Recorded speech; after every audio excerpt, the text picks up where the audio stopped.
नीति वचन अध्याय 1। बुद्धि का प्रारंभ।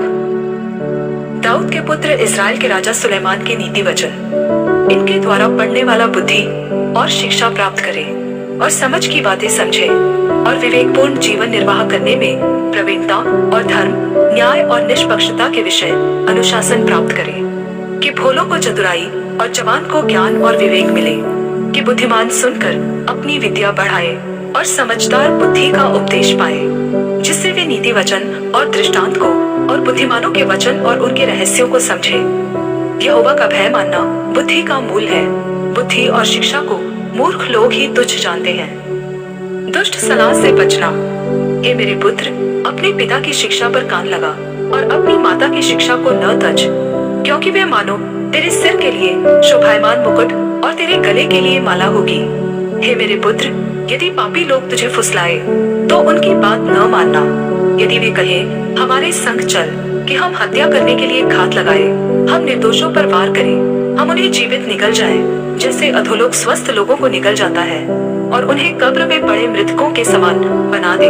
हमको सब प्रकार के अनमोल पदार्थ मिलेंगे, हम अपने घरों को लूट से भर लेंगे। तू हमारा सहभागी हो जा, हम सभी का एक ही बटुआ हो। तो हे मेरे पुत्र, तू उनके संग मार्ग में न चलना, वरन उनकी डगर में पाँव भी न रखना, क्योंकि वे बुराई ही करने को दौड़ते हैं और हत्या करने को फुर्ती करते हैं। क्योंकि पक्षी के देखते हुए जाल फैलाना व्यर्थ होता है, और ये लोग तो अपनी ही हत्या करने के लिए घात लगाते हैं और अपने ही प्राणों की घात की ताक में रहते हैं। सब लालचियों की चाल ऐसी ही होती है, उनका प्राण लालच ही के कारण नाश हो जाता है। ज्ञान की पुकार। बुद्धि सड़क में ऊंचे स्वर से बोलती है और चौकों में प्रचार करती है। वह बाजारों की भीड़ में पुकारती है, वह नगर के फाटकों के प्रवेश पर खड़ी होकर यह बोलती है, हे अज्ञानियों, तुम कब तक अज्ञानता से प्रीति रखोगे? और हे ठट्टा करने वालों, तुम कब तक ठट्टा करने से प्रसन्न रहोगे? हे मूर्खों, तुम कब तक ज्ञान से बैर रखोगे? तुम मेरी डांट सुनकर मन फिराओ।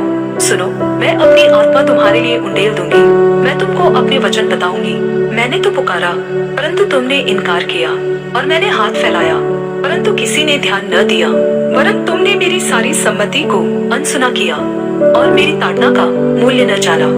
इसलिए मैं भी तुम्हारी विपत्ति के समय हंसूंगी, और जब तुम पर भय आ पड़ेगा तब मैं ठट्टा करूंगी।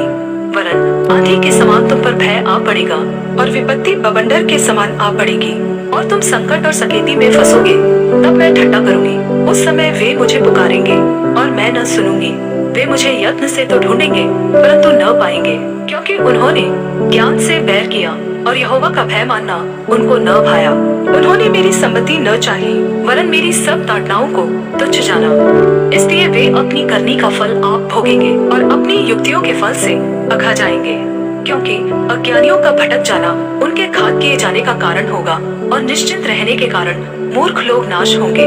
परंतु जो मेरी सुनेगा वह निडर बसा रहेगा और विपत्ति से निश्चिंत होकर सुख से रहेगा।